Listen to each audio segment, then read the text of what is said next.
A rugged downhill runner with surprising burst and elite contact balance, this running back brings an old school mentality to a modern backfield with versatility to thrive in any offensive scheme.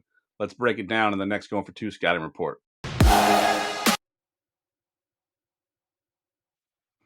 What is going on? And we are here with the Going for Two scouting report. Me and Ryan are going to break down tonight. We are breaking down Quinshawn Judkins from Ohio State, running back, 6 foot, even 221 pounds out of Ohio State.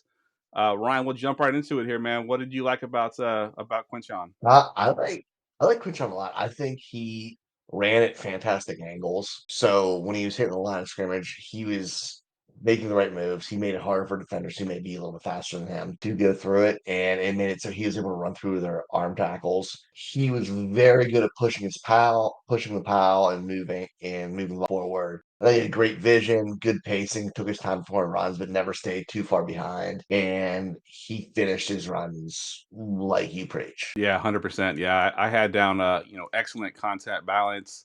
The vision was definitely jumped off the page at you. Very good about setting up his blocks as well. Has a prototypical workhorse size, good lateral agility for a guy his size. Just overall, like I think one of the, obviously one of the top running backs in this class. In a shared backfield, still at over 1,000 yards, 16 touchdowns. Really, really looked good. I couldn't find a ton of things on the negative side, but what did you come up with for negative stuff against him? Um, I thought he was a little bit of a glider when he ran. It wasn't like very bursty, and I mean he was super explosive as a runner, so that may limit him on the big plays and things like that. He did a little bit in the receiving game. I'd like to see a little bit more. He showed capable, but it was nothing absolutely like breathtaking because he wasn't a split backfield. Right. Yeah, I had down a couple of the negatives I had against him. I felt like he seeked out unnecessary contact sometimes. I feel like there's hits that he shouldn't have taken that he could have, either gone out of bounds or, I felt like he was sort of seeking that contact, which in the NFL, sometimes that can get you into trouble with some injury issues. Obviously, you talked about lacking elite long speed. I think, he has some explosion, but, when he breaks out to the second, third level, he doesn't always take it to the house. And I think with a lot of running backs coming out of college too, he has some pass pro concerns. Nothing major, nothing like red alarm, but he did have some pass pro concerns. I think his counterpart was the one that was in there most of the time on pass pro situations because of that reason. And Travion Henderson had a ton of great blocks there, but yeah, Judkins struggled a little bit in that sense. Any red flags? Anything that you like? Are really worried about with him? Red flags. I think he can step in, be a starting running back. He has everything you look for at every down back. Is that he may have to polish up some things, but even like with the pass blocking, he's willing and he's a big and strong enough guy where he'll get it. Yeah, something you can definitely learn for sure. Something that can be coached. Like there's nothing I'm like would say I'm gonna drop this guy for. I think it will detriment him in the league.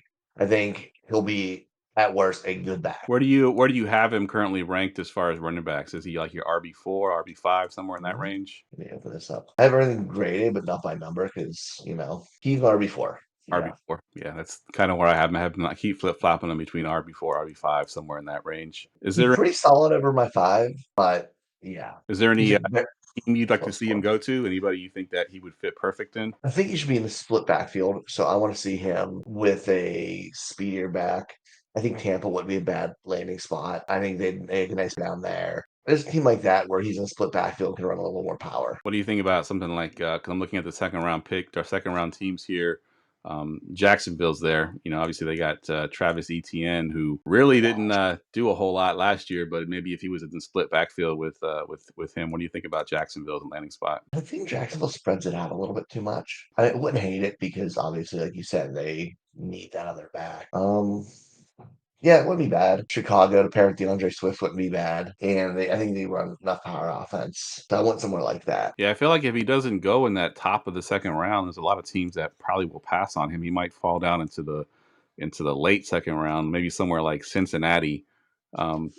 Chase Brown there being more of the third down type running back, not really a volume running back. Maybe Cincinnati would be a good spot for him. Yeah, New Orleans could take him too. They need Yeah, a little bit of health, absolutely, absolutely. and he would fit right with Kamara. Kamara is old enough where he's gonna really hurt his workload. Yeah, good point. Let's talk about some player comps here. You got any comps for Quinshawn Judkins? I took it back to Doug Martin, who kind of just took fantasy by storm the one year. He's a little bit faster than him, but like that aggressive running, being able to push the pile. I think he's a red zone threat. He did enough in the passing game to work well, and just played very strong. Yeah, I like that call. I had DeMarco Murray as mine. You know, a very good downhill runner. Not too much for running on the outside. DeMarco Murray was a guy who gets the ball. He wants to seek that contact. One cut runner type player.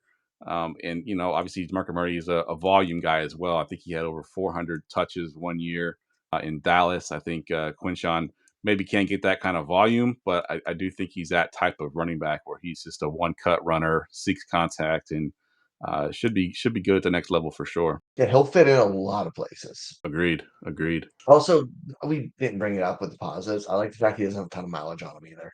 Yeah, that's a good call. That's the one advantage to having the split backfield in college. You don't get to see the huge production, but they come into the NFL being a little bit fresher than some of these guys that get 400 or 500 carries a year. Good point. All right, that wraps up our scouting report on Quinshawn Judkins. Be sure to give us a follow on TikTok and YouTube or wherever you're watching this at.